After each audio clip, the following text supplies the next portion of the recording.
Lanjut kita pada disintegrasi yang disebabkan karena faktor kepentingan. Di situ nanti ada 3, yaitu APRA, RMS, dan Andi Aziz.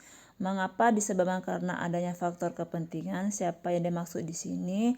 Yang dimaksud dengan kepentingan di sini adalah kepentingan dari pemerintah Belanda yang tetap mau mempertahankan bentuk negara federal.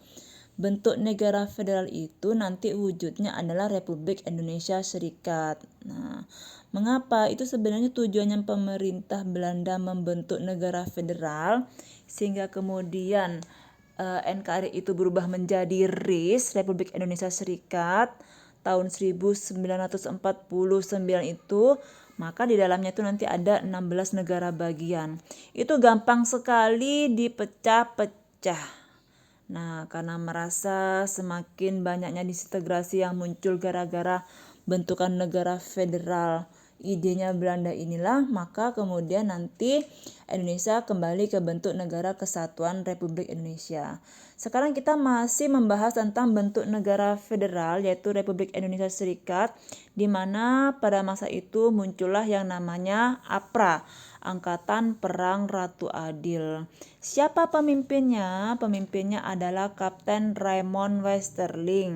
Nah, Kapten Raymond Westerling ini membentuk APRA dengan dalih-dalih ramalan Jayabaya, karena munculnya APRA di negara bagian Pasundan ini, Kapten Raymond Westerling yang merupakan perwira pimpinan dari KNIL ini tahu bahwa masyarakat Sunda itu masih sangat kental sekali dengan kepercayaan ramalan Jayabaya.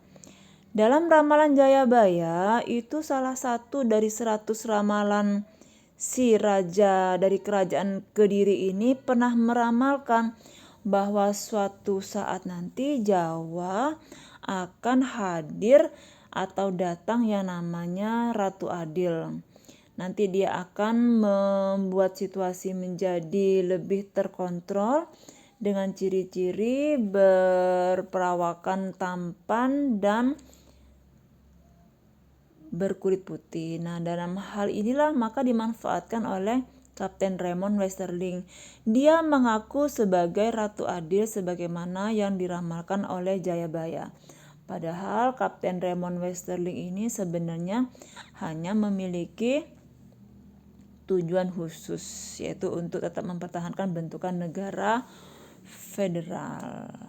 Nah, maka dari itu, karena sudah melakukan hal-hal kekacauan, maka APRA ini berhasil ditumpas oleh Satuan Mobile Brigade Polisi Jawa Timur, ya, pimpinan Sucipto Jodo Diharjo. Seperti itu. Sekarang kita beralih ke, mohon maaf ini gambarnya dari Kapten Raymond Westerling ya. Sekarang kita beralih pada Andi Aziz ya. Pemberontakan Andi Aziz ini muncul di wilayah negara Indonesia Timur ya. Salah satu dari 16 negara bagian Republik Indonesia Serikat yang beribu kota di Makassar ya. Latar belakang dari munculnya Andi Aziz itu karena menolaknya pasukan APRIS yang berasal dari TNI itu datang ke Makassar. Yang kedua, karena situasi politik tidak stabil antara kelompok anti federal dengan yang pro federal. Dan yang ketiga, karena bantuan pasukan Koninkrijg atau pasukan khusus yang disuntik oleh Belanda. Jadi sebenarnya munculnya pemberontakan Andi Aziz ini karena hubungan yang tidak membaik antara tentara KNIL dengan TNI yang ada di Makassar. Jadi ketika itu karena munculnya dua golongan pro dan kontra terhadap bentukan negara federal ini, untuk mengamankan situasi politik dari kedua golongan ini, maka pemerintah mengirimkan TNI, mengirimkan APRIS dari unsur TNI.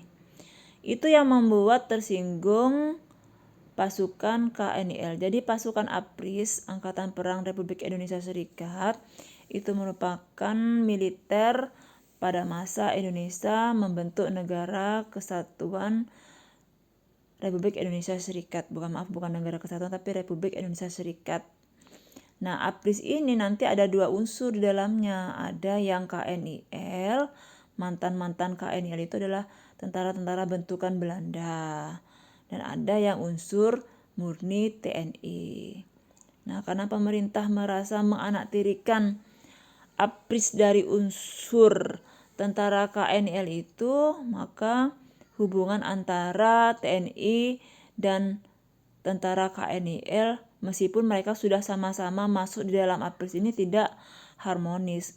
Hal itu yang memunculkan malah mereka yang tujuannya mau mendamaikan kedua golongan pro dan kontra federal ini, malah mereka yang bertengkar semacam itu anak-anak, sampai ada 3 kali pertempuran, ya, bisa dibaca nanti.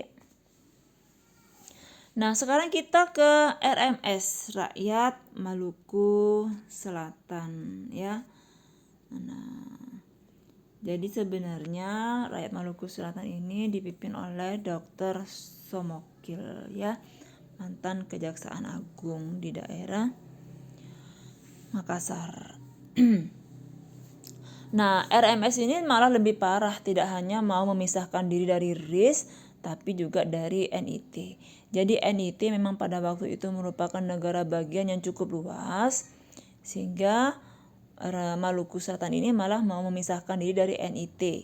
NIT merupakan negara bagian dari salah satu negara bagian dari RIS, semacam itu ya anak-anak. Sebenarnya otak atau dalang dari munculnya RMS ini adalah Belanda. Cuman Belanda ini berperan di balik layar. Jadi Somokil ini hanyalah orang-orang tokoh-tokoh yang menjadi kaki tangan Belanda saja. Apa tujuannya? Ya, Belanda itu mau mempertahankan bentukan negara federal. Karena memang pada waktu itu muncul wacana, ternyata negara federal yang berbentuk menjadi nama RIS itu tidak cocok. Kenapa? Karena malah muncul banyak sekali perpecahan. Makanya ingin kembali ke bentuk negara kesatuan Republik Indonesia atau lebih dikenal dengan NKRI. Nah, disitulah Belanda mulai menjadi provokator sehingga munculnya RMS. Maka dari itu ketika dilakukan operasi pemberantasan, nah tokoh-tokoh dari RMS ini nantinya melarikan diri ke Belanda, seperti itu. Bagaimana kemudian nasib mereka di Belanda? Ya, pemerintah Belanda karena sudah berdamai dengan pemerintah Indonesia, maka nasib mereka, para anggota RMS yang ada di Belanda ini terkatung-katung. Mereka sudah tidak dipedulikan oleh pemerintah Belanda di sana, pengen kembali ke Indonesia, status kewarganegaraan mereka dicabut ketika zamannya SBY, semacam itu.